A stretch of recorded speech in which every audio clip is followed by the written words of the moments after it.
Prime time news വിശദമായ വാർത്തകളിലേക്ക് കടക്കുന്നു. ലോക്സഭാ തെരഞ്ഞെടുപ്പിൽ കേരളത്തിലെ ആദ്യ സ്ഥാനാർത്ഥി പ്രഖ്യാപനം നടത്തി Kerala Congress M. Sitting MP Thomas Chazhikadan കോട്ടയത്ത് LDF സ്ഥാനാർത്ഥിയാകും. ജോസ് കെ മാണിയാണ് സ്ഥാനാർത്ഥി പ്രഖ്യാപനം നടത്തിയത്.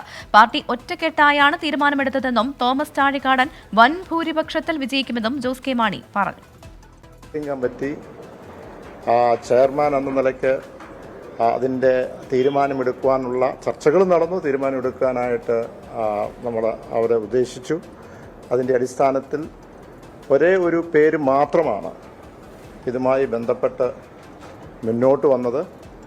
ആ പേര് നമ്മുടെ ഇപ്പോഴത്തെ സിറ്റിംഗ് MPയും പാർട്ടിയുടെ വൈസ് ചെയർമാനുമായ ശ്രീ തോമസ് ചാഴികാടനാണ്. കേരള കോൺഗ്രസ് പാർട്ടിയെ പ്രതിദാനം ചെയ്യുന്ന, അതോടൊപ്പം തന്നെ ഇടതുപക്ഷ ജനാധിപത്യ മുന്നണിയുടെ കോട്ടയം ലോകസഭ സ്ഥാനാർത്ഥിയായി ഇവിടെ നമ്മൾ പ്രഖ്യാപിക്കുന്നത്. കോട്ടയത്ത് വിജയമുറപ്പെന്ന് തോമസ് ചാഴികാടൻ ആത്മവിശ്വാസം പ്രകടിപ്പിച്ചു.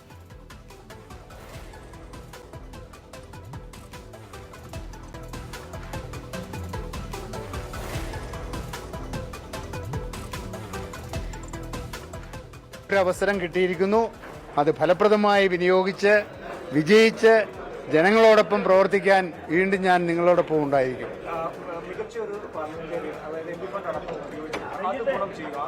തീർച്ചയായിട്ടും ഗുണം ചെയ്യുമെന്ന് വിശ്വാസമുണ്ട്.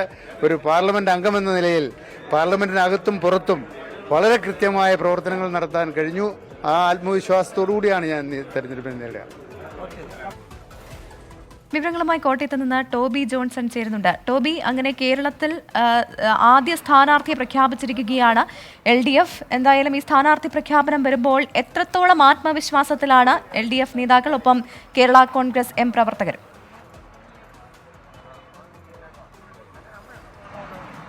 തീർച്ചയായിട്ടും വലിയൊരു ആത്മവിശ്വാസം കേരള കോൺഗ്രസ് M പ്രവർത്തകരുടെയും അതുപോലെ തന്നെ LDF പ്രവർത്തകരുടെയും മുന്നിലുണ്ട്, അല്ലെങ്കിൽ ഉള്ളിലുണ്ട് എന്നുള്ള കാര്യത്തിൽ യാതൊരു സംശയവുമില്ല. ഇന്ന് ഏകദേശം 5:05 കൂടിയാണ് ആ പ്രഖ്യാപനം വന്നത്. ഒരുപക്ഷെ കേരളത്തിലെ ആദ്യത്തെ LDFന്റെ സ്ഥാനാർത്ഥി പ്രഖ്യാപനം തന്നെയാണ്. കഴിഞ്ഞ ദിവസം 10-ാം തീയതി ഇതുമായി ബന്ധപ്പെട്ടുള്ള ഒരു സീറ്റ് ചർച്ചകൾ നടന്നു LDFന്റെ. ആ സീറ്റ് ചർച്ചകളിൽ ഒന്നിലധികം സീറ്റുകൾ, 2 സീറ്റ് ആവശ്യപ്പെട്ടിരുന്നു. പക്ഷെ അത് ലഭിച്ചില്ലെങ്കിലും കോട്ടയം സീറ്റ് കൊണ്ട് തൃപ്തിപ്പെട്ടിരിക്കുകയാണ്. അല്ലെങ്കിൽ അതൊരു പ്രശ്നമല്ല, CPM-നും സീറ്റ് നൽകുന്നതിൽ കൂടുതൽ പ്രശ്നങ്ങളുണ്ട്, അത് മനസ്സിലാക്കുന്നു എന്നാണ് കേരള കോൺഗ്രസ് പറഞ്ഞിരിക്കുന്നത്. അതുകൊണ്ട് തന്നെ സീറ്റ് ചർച്ചകളിലും യാതൊരു വിധത്തിലുള്ള പ്രശ്നങ്ങളും ഉണ്ടായില്ല. സ്ഥാനാർത്ഥി ആര് എന്നുള്ളതിനെക്കുറിച്ചും യാതൊരു തരത്തിലുള്ള ചർച്ചകളും അല്ലെങ്കിൽ പ്രശ്നങ്ങളും ഉണ്ടായില്ല എന്നുള്ളത് തന്നെയാണ് ഏറ്റവും പ്രധാനപ്പെട്ട കാര്യം. മറ്റ് തർക്കങ്ങൾക്കോ അല്ലെങ്കിൽ കൂടുതൽ പേരുകൾ ചർച്ചയാകാതെ തോമസ് ചാഴികാടൻ തന്നെ സ്ഥാനാർത്ഥിയായി പ്രഖ്യാപിക്കപ്പെടുന്നു. വീണ്ടും ഒരവസരം കൂടി MP ആകാനുള്ള ഒരവസരം കൂടി ചാഴികാടന് ലഭിച്ചിരിക്കുന്നു ാണ് ഏറ്റവും പ്രധാനപ്പെട്ട കാര്യം. ഇപ്പോൾ പ്രഖ്യാപനത്തിന് തൊട്ട് പിന്നാലെ തൊട്ടടുത്തുള്ള ഒരു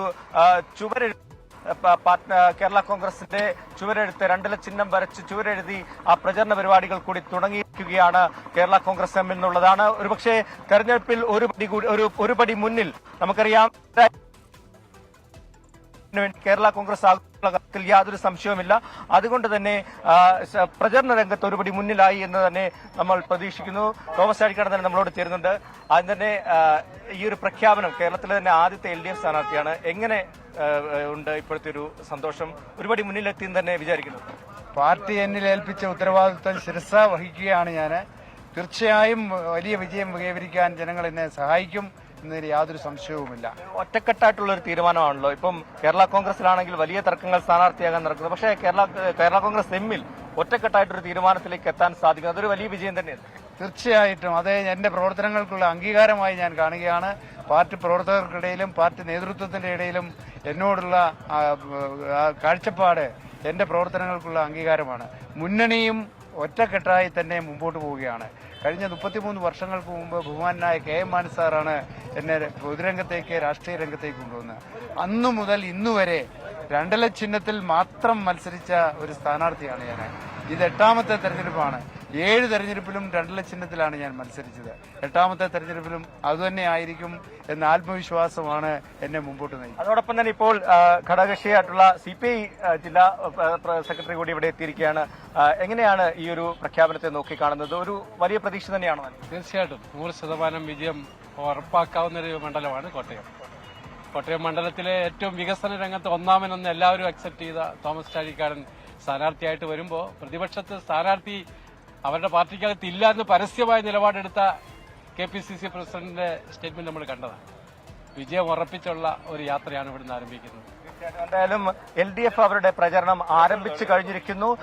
പ്രഖ്യാപനം അത് അവർക്ക് ഏറെ ഗുണം ചെയ്യും. ഇത്ര പെട്ടെന്നുള്ളൊരു പ്രഖ്യാപനം, അല്ലെങ്കിൽ കേരളത്തിലെ ആദ്യത്തെ സ്ഥാനാർത്ഥിയെ കേരള കോൺഗ്രസ് എമ്മിന് പ്രഖ്യാപിക്കാൻ സാധിച്ചു എന്നുള്ളത് തന്നെയാണ് അവരുടെ ആത്മവിശ്വാസം. തീർച്ചയായും തോമസ് ചാഴിക്കാടിന്റെ പ്രവർത്തന മികവ് കൂടി പരിഗണിച്ച ശേഷമാണ് പാർട്ടിയിൽ ഐകകണ്ഠമായി ഒരൊറ്റ പേരിലേക്ക് എത്തിച്ചേർന്നത് എന്നാണ് ജോസ് കെ മാണി അല്പസമയം മുൻപ് സ്ഥാനാർത്ഥി പ്രഖ്യാപന വേളയിൽ പറഞ്ഞത്. തോമസ് ചാഴിക്കാടനാണ് കേരള കോൺഗ്രസ് എമ്മിന്റെ ഭാഗമായി മത്സരിക്കുക. കോട്ടയത്ത് LDF അങ്ങനെ ആദ്യ സ്ഥാനാർത്ഥി പ്രഖ്യാപനം കേരളത്തിൽ നടത്തിയിരിക്കുകയാണ്. വിവരങ്ങളാണ് ടോബി ജോൺസൺ കോട്ടയത്തു നിന്നും നൽകിയത്.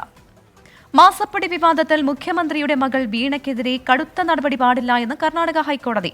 SFIO ആവശ്യപ്പെട്ട രേഖകൾ വീണയുടെ കമ്പനിയായ എക്സാലോജിക് കൈമാറണം. അന്വേഷണം സ്റ്റേ ചെയ്യണമെന്ന ഹർജി വിധി പറയാൻ മാറ്റി. ഒരേ കേസിൽ രണ്ട് അന്വേഷണം നടത്തുന്നതിനെയാണ് മുഖ്യമന്ത്രിയുടെ മകൾ വീണയുടെ കമ്പനിയായ എക്സാലോജിക്കിന്റെ അഭിഭാഷകൻ അരവിന്ദ് ദത്താർ കോടതിയിൽ ചോദ്യം ചെയ്തത്. കമ്പനി നിയമപ്രകാരം അന്വേഷണം നടക്കുന്നുണ്ട്. അതേസമയം SFIO നടത്തുന്ന അന്വേഷണം നിയമവിരുദ്ധമാണ്. SFIO അന്വേഷണത്തിന് മുമ്പ് തന്നെ രജിസ്ട്രാർഡ് അന്വേഷണം ആരംഭിച്ചിരുന്നു. SFIയുടെ അന്വേഷണം 212 വകുപ്പ് പ്രകാരമാണ്. സഹാറ കേസിലെ പോലെ എക്സാലോജിക്കിൽ ഈ വകുപ്പ് ഉൾപ്പെടുത്താൻ കഴിയില്ലെന്നും അഭിഭാഷകൻ കോടതിയെ അറിയിച്ചു. ആദ്യഘട്ട അന്വേഷണത്തിൽ തന്നെ SFIO ക്രമക്കേടുകൾ കണ്ടെത്തിയിട്ടുണ്ടെന്ന് additional solicitor general K Aravind Kamath കോടതിയെ അറിയിച്ചു. കേരളത്തിലെ രാഷ്ട്രീയ പാർട്ടികൾക്ക് CMRL 135 കോടി സംഭാവന നൽകി.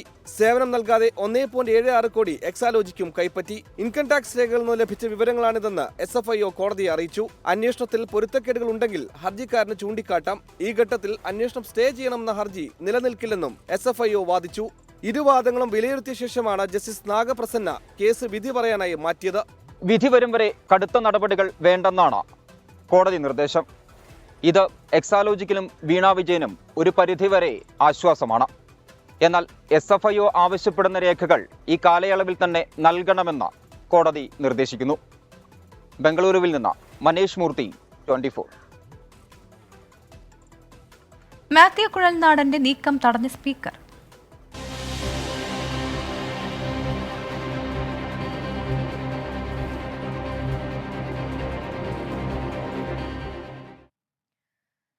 മുഖ്യമന്ത്രിയുടെ മകൾ വീണയുടെ കമ്പനിക്കെതിരായ ആരോപണം നിയമസഭയിൽ വീണ്ടും ഉന്നയിക്കാനുള്ള മാത്യു കുഴൽനാടന്റെ നീക്കം വിലക്കി സ്പീക്കർ. വ്യക്തമായ രേഖകളില്ലാതെ ആരോപണം ഉന്നയിക്കാൻ അനുവദിക്കില്ലെന്ന് സ്പീക്കർ നിലപാടെടുത്തു. സ്പീക്കറുടെ നടപടിയിൽ പ്രതിഷേധിച്ച് പ്രതിപക്ഷം സഭയിൽ നിന്ന് ഇറങ്ങിപ്പോയി. രേഖകൾ ഹാജരാക്കിയിട്ടും ആരോപണം ഉന്നയിക്കാൻ അനുമതി നിഷേധിച്ച സ്പീക്കറുടെ നടപടി അസാധാരണ നീക്കമെന്ന് മാത്യു കുഴൽനാടൻ MLA കുറ്റപ്പെടുത്തി. നിയമസഭയിൽ ബജറ്റിന്മേലുള്ള ചർച്ച പുരോഗമിക്കുന്നു. മുരളി പെരുന്നെല്ലിക്ക് ശേഷം മാത്യു കുഴൽനാടന്റെ സമയം. CPIM എറണാകുളം ജില്ലാ സെക്രട്ടറി CN മോഹനനെ വിമർശിച്ച ശേഷം മാത്യു കുഴൽനാടൻ മുഖ്യമന്ത്രിക്കെതിരെ ആരോപണം ഉന്നയിക്കാനൊരുങ്ങി. ഈ ഒരു അഴിമതിയുമായി ബന്ധപ്പെട്ട വിഷയം ഈ സഭയുടെ ശ്രദ്ധയിൽ കൊണ്ടുവരാനുള്ള അനുമതി ചോദിച്ചിരുന്നു. ഞാൻ ആ വിഷയം ഒന്ന് അവതരിപ്പിക്കാന്ന് വിചാരിക്കുകയാണ്. മറ്റൊന്നും അത് ഡിനൈ ചെയ്തിരിക്കുന്നു. ചെയർ അനുമതി തരില്ല എന്ന് പറഞ്ഞതാണ്. പിന്നാലെ മാത്യുവിനെ തടഞ്ഞുള്ള സ്പീക്കറുടെ നീക്കം. വ്യക്തമായ രേഖകളില്ലാതെ സംസാരിക്കാൻ അനുവദിക്കില്ലെന്ന് സ്പീക്കർ അറിയിച്ചതോടെ സഭയിൽ ബഹളം. വീണ്ടും ആരോപണം ഉന്നയിക്കാൻ ഒരുങ്ങിയ മാത്യു കുഴൽനാടന്റെ മൈക്ക് സ്പീക്കർ ഓഫ് ചെയ്തു. ഫോട്ടോസ്റ്റാറ്റ് കൊണ്ടുവന്ന നിയമസഭയുടെ വിശുദ്ധികളെ അനുവദിക്കില്ലെന്നും സ്പീക്കർ പ്രതികരിച്ചു. വളരെ ക്ലിയറായി ചെയർ പറഞ്ഞ കാര്യമാണ്. രേഖകൾ ഹാജരാക്കണം. ഹാജരാക്കിയ രേഖകളിൽ ചെയർ തൃപ്തനല്ല. So I can't allow. Sorry Mathew Kuzhalnadan, sorry. ഇതോടെ പ്രതിപക്ഷം സഭ വിട്ടിറങ്ങി. മുഖ്യമന്ത്രിക്കെതിരെയുള്ള ആരോപണമായിരുന്നുവെന്നും സ്പീക്കറുടേത് ജനാധിപത്യ വിരുദ്ധ സമീപനമായിരുന്നുവെന്നും മാത്യു കുഴൽനാടൻ വിമർശിച്ചു. പാർട്ടിയുമായി കൂടിയാലോചിച്ച ശേഷം മുഖ്യമന്ത്രിക്കെതിരെയുള്ള ആരോപണത്തിന്റെ വിശദാംശങ്ങൾ പുറത്തു പറയുമെന്നും മാത്യു കുഴൽനാടൻ വ്യക്തമാക്കി. 24 തിരുവനന്തപുരം. നടുക്കം മാറാതെ നാട്.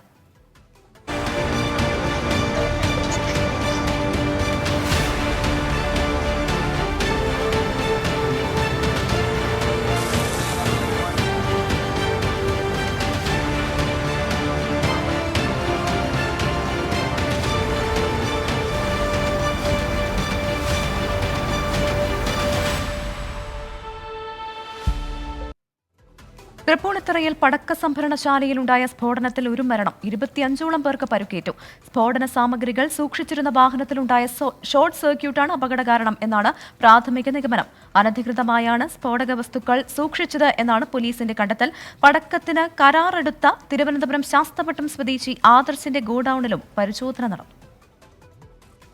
തൃപ്പൂണിത്തുറ പുതിയകാവ് ക്ഷേത്രത്തിലെ ഉത്സവത്തിന് വേണ്ടി പാലക്കാട് നിന്ന് എത്തിച്ചതാണ് സ്ഫോടക വസ്തുക്കൾ. രാവിലെ 10:30 അപകടം. പടക്ക നിർമ്മാണശാലയിലെ ജീവനക്കാരനായ തിരുവനന്തപുരം സ്വദേശി വിഷ്ണുവാണ് മരിച്ചത്. ഗുരുതരമായി പരിക്കേറ്റ 4 പേർ കളമശ്ശേരി മെഡിക്കൽ കോളേജ് ആശുപത്രിയിൽ ചികിത്സയിലാണ്. പടക്കങ്ങൾ സൂക്ഷിക്കാൻ അനുമതി ഉണ്ടായിരുന്നില്ല എന്നാണ് കണ്ടെത്തൽ. വീടുകളിലുള്ളവർ താൽക്കാലികമായിട്ട് മാറ്റി പാർപ്പിക്കാനുള്ളതും അതേപോലെ പെർമനന്റ് ആയിട്ട് അവർക്ക് പൈസ കൊടുക്കണം നടപടി ഉടനെ തന്നെ സ്വീകരിക്കും. വേറെ ഒരു പെർമിഷൻ ഇല്ലാതെയാണ് ഇവിടെ സ്റ്റോറേജ് ചെയ്തിട്ടുള്ളത്. സോ ആ കാര്യം നമ്മൾ ഉടനെ തന്നെ അന്വേഷിക്കും. പാലക്കാട് നിന്ന് ടെമ്പോ ട്രാവലറിൽ എത്തിച്ച പടക്കങ്ങൾ കോൺക്രീറ്റ് കെട്ടിടത്തിലേക്ക് മാറ്റുന്നതിനിടെയായിരുന്നു സ്ഫോടനം. വാഹനത്തിലുണ്ടായ ഷോർട്ട് സർക്യൂട്ടാണ് അപകട കാരണമെന്നാണ് ഫയർഫോഴ്സിന്റെ നിഗമനം. വന്നപ്പോഴത്തേക്കും ഇവിടെ 5 പേര് പെട്ടിട്ടുണ്ടായിരുന്നു. നമ്മുടെ ആദ്യം വന്ന ക്രൂ തന്നെ ഏറ്റവും ഗുരുതരമായി പരിക്കേറ്റ ആളെ തന്നെ ആദ്യം രക്ഷപ്പെടുത്തി. പിന്നെ ഇതിൻ്റെ അടിയിലാണ് ഇത് ഈ വാഹനങ്ങളുണ്ടായിരുന്നു. വാഹനത്തിൽ നിന്നാണല്ലോ ഇത് സ്ഫോടനം ഉണ്ടായത്. പിന്നെ കെട്ടിടാവശിഷ്ടങ്ങളിൽ നിന്നൊക്കെയാണ് ഈ 5 പേരെ നമ്മൾ രക്ഷപ്പെടുത്തിയിട്ടുള്ളത്. സ്ഫോടനത്തിൽ സമീപത്തെ 25ഓളം വീടുകളും വാഹനങ്ങളും തകർന്നു.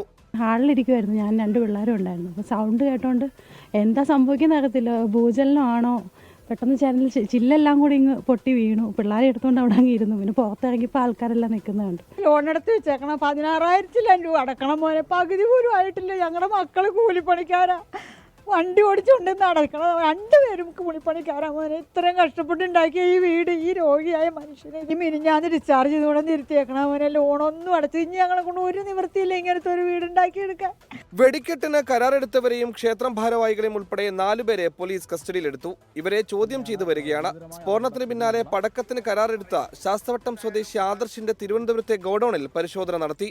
ഇവിടെ 2 വീടുകൾ കേന്ദ്രീകരിച്ച് പ്രവർത്തിച്ച പടക്ക നിർമ്മാണശാലകൾക്ക് ലൈസൻസ് ഇല്ല എന്നാണ് കണ്ടെത്തൽ. പൊട്ടിത്തെറി നടന്ന ഉടൻ ഗോഡൌണിൽ നിന്നും വലിയ തോതിൽ സാധനങ്ങൾ മാറ്റി. സ്ഫോടനത്തിൽ ഗുരുതര പരിക്കേറ്റ ആദർശ് ചികിത്സയിലാണ്. 24 കൊച്ചി. ദൗത്യം നീളുന്നു.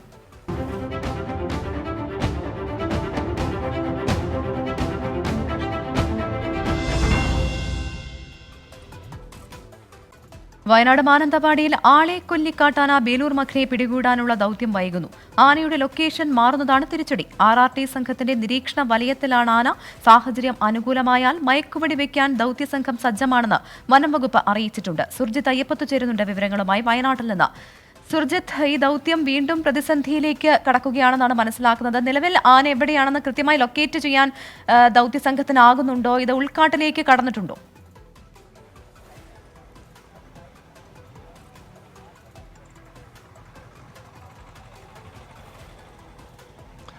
പ്രവിധ, ഉൾക്കാട്ടിലേക്ക് ആന പോയിട്ടില്ല. 5 സ്ക്വയർ കിലോമീറ്റർ ചുറ്റളവിൽ ആനയുണ്ട്. അതായത് മണ്ണുണ്ടി എന്ന് പറയുന്ന ആ കോളനിയുടെ 5 സ്ക്വയർ കിലോമീറ്റർ പരിധിയിൽ ഇപ്പോഴും ആനയുടെ സാന്നിധ്യമുണ്ട്. ഇതിനിടയിൽ ഇന്ന് ഈ ഇരുട്ട് വീണ ഒരു സാഹചര്യത്തിൽ മയക്കുവെടി ദൗത്യം നടക്കാൻ സാധ്യത വിരളമാണ് എന്നുള്ള തരത്തിലുള്ള വിവരമാണ് വനംവകുപ്പിൽ നിന്ന് ലഭ്യമാവുന്നത്. നാളെ വീണ്ടും ദൗത്യം പുനരാരംഭിക്കാനുള്ള നീക്കമാണ് വനംവകുപ്പ് നടത്തുന്നത്. ഈ ദൗത്യസംഘം 4 തവണ ഈ ആനയെ നേരിട്ട് മുഖാമുഖം കാണുന്ന സ്ഥിതി ഉണ്ടായിരുന്നു. ഇതിൽ ഒരു തവണ മയക്കുവെടി ഉതിർത്തു. പക്ഷേ അത് കുറ്റിക്കാട്ടിൽ തട്ടിത്തെറിച്ചു പോവുകയായിരുന്നു. 4:15 കൂടിയാണ് ഇത്തരത്തിൽ ഒരു ശ്രമം നടന്നത്. അതിനുശേഷം ഈ ആനയെ മൈസൂർ റോഡിലേക്ക്, ബാവലി മൈസൂർ റോഡിലേക്ക് കൊണ്ടുവന്ന് ഇവിടെ വെച്ച് മയക്കുവെടി വയ്ക്കാനുള്ള ശ്രമമാണ് നടത്തിയത്. പക്ഷേ ആന ഡയറക്ഷൻ മാറിപ്പോവുകയായിരുന്നു ഉണ്ടായതെന്നുള്ള വിവരമാണ്. എന്തായാലും ഇന്ന് കുറെ കൂടി റേഡിയോ കോളർ വിവരങ്ങൾ കുറെ കൂടി കൃത്യമായി ലഭിച്ചു. 6 തവണ റേഡിയോ കോളറിന്റെ സിഗ്നൽ കൃത്യമായി ലഭിച്ചു. രാവിലെ 3:30 കൂടിയാണ് ആദ്യമായി സിഗ്നൽ ലഭിച്ചത്. ഏറ്റവും ഒടുവിൽ 4:48 ഇതുമായി ബന്ധപ്പെട്ട സിഗ്നൽ ലഭിച്ചു. ഈ സിഗ്നൽ ലഭിച്ചത് ഈ മണ്ണുണ്ടി ആദിവാസി മേഖലയുടെ ഊരിൻ്റെ ഏതാണ്ട് ഒരു 3 കിലോമീറ്റർ അകലെയായാണ് സിഗ്നൽ ലഭിച്ചിരിക്കുന്നത്. പക്ഷേ ഈ ദിശ മാറി സഞ്ചരിക്കുന്നതും ഒപ്പം തന്നെ കുറ്റിക്കാടുകളുമാണ് ഇതുമായി ബന്ധപ്പെട്ട. ദിശ മാറി ആന സഞ്ചരിക്കുന്നതും കുറ്റിക്കാടും വലിയ പ്രതിസന്ധി സൃഷ്ടിക്കുന്നുണ്ട്. അതുകൊണ്ട് തന്നെ ഈ ദൗത്യം നീണ്ടുപോവുകയാണ്. വയനാട്ടിൽ നിന്നാണ് സുർജിത് അയ്യപ്പത്ത് വിവരങ്ങൾ നൽകിയത്.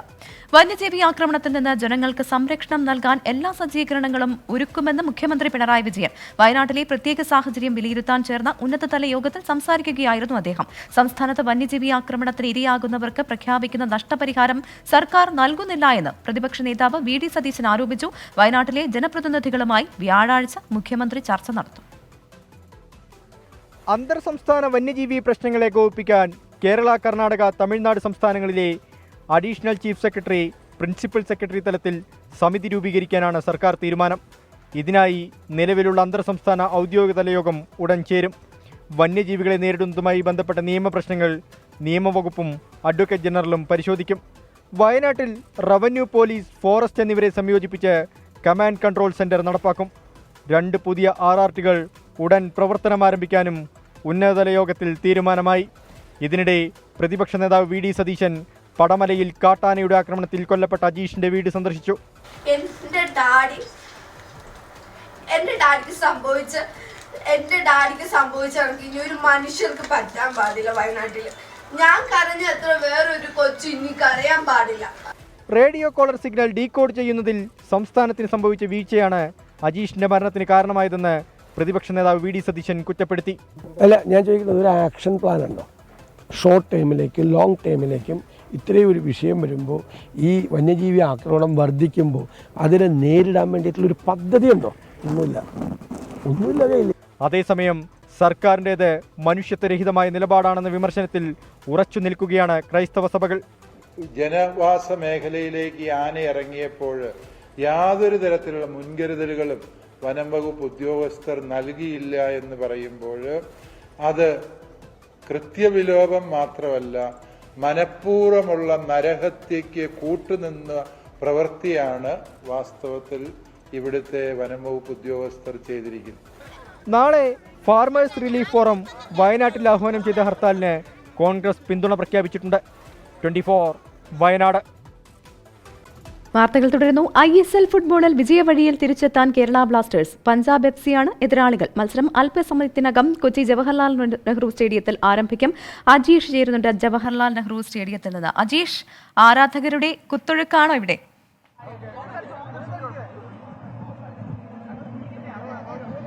പ്രവിത, ISL ഒരു 1.5 മാസത്തെ ഇടവേളയ്ക്ക് ശേഷം കേരളത്തിലേക്ക് വീണ്ടും ISL ആവേശം തിരിച്ചെത്തുകയാണ്. കല്ലൂർ സ്റ്റേഡിയത്തിലേക്ക് ഒരു മഞ്ഞക്കടൽ ഇരമ്പുകയാണ്. ഒരുപാട് ആരാധകർ ഇങ്ങോട്ടേക്ക് എത്തിക്കൊണ്ടാണ്. 7:30ക്കാണ് മത്സരം. ചേട്ടാ, എവിടെ വരുന്നേ? ഇവിടുന്ന് വരികയാണ്. ഇന്നത്തെ മത്സരം 1.5 മാസത്തിന് ശേഷം വീണ്ടും കളി വരികയാണ്. അവസാനത്തെ 3 കളി നമ്മൾ അല്പം ഒരു പുറകിലോട്ടായിരുന്നു. ഇന്നത്തെ കളി എങ്ങനെയാണ് വിലയിരുത്തുന്നത്? തീർച്ചയായിട്ടും ഈ അഡ്രിയാൻ ലൂണ ഇല്ലാത്തൊരു കുറവ് ടീമിനുണ്ട്. നിങ്ങൾ ആദ്യമായിട്ടാണ് ഇവിടെ കളി കാണാൻ വരുന്നത്? മുമ്പ് വന്നിട്ടുണ്ടോ? മുമ്പ് ഈ സീസണിൽ മുമ്പ് വന്നിരുന്നു. ഈ പ്ലാൻ എ ഒക്കെ പൊളിഞ്ഞു. 2 പ്രധാന താരങ്ങൾ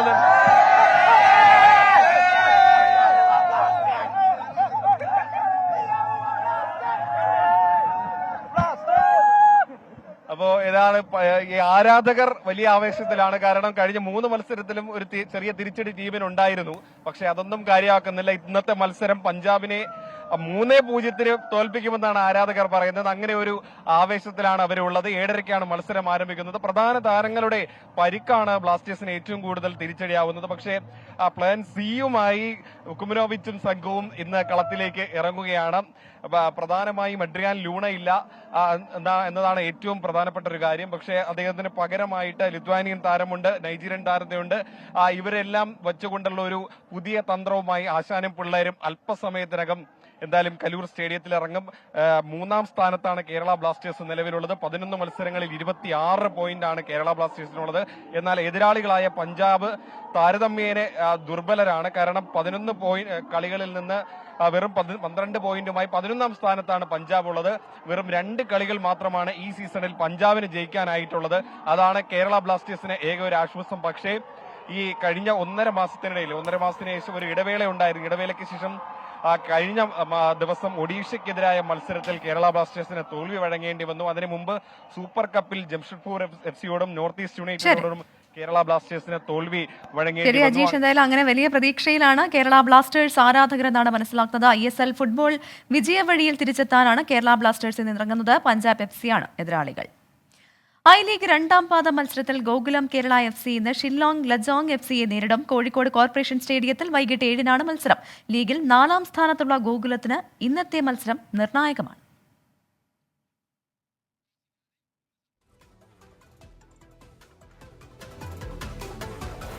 ഇതോടെ പ്രൈം ടൈം ന്യൂസ് പൂർണ്ണമാകുന്നു.